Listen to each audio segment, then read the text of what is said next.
خاموشی، کردار اور انسان کا باطن اکثر مجھے یوں محسوس ہوتا ہے کہ جو لوگ کھل کر بات کر لیتے ہیں، چاہے ان کے الفاظ سخت یا لہجے میں بدتمیزی ہی کیوں نہ ہو، وہ اندر سے نسبتاً زیادہ سچے اور صاف دل ہوتے ہیں۔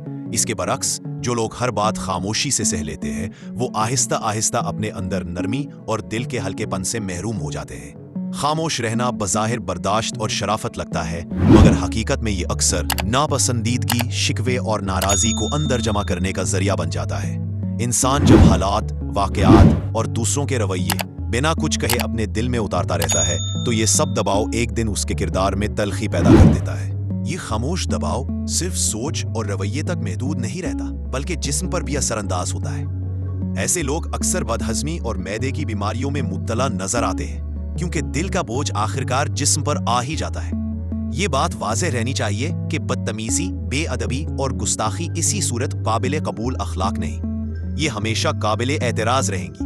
مگر یہ بھی حقیقت ہے کہ آج کے دور میں نرمی کو اس قدر بڑھا چڑھا کر پیش کیا گیا ہے کہ ہر قسم کی خاموشی کو نیکی اور ہر قسم کی صاف گوئی کو بدتمیزی سمجھ لیا گیا ہے۔ اصل ضرورت توازن کی ہے، نہ تو بدتمیزی کو نظر انداز کیا جائے اور نہ ہی ایسی خاموشی کو فضیلت سمجھا جائے جو انسان کو اندر سے کھوکھلا کر دے۔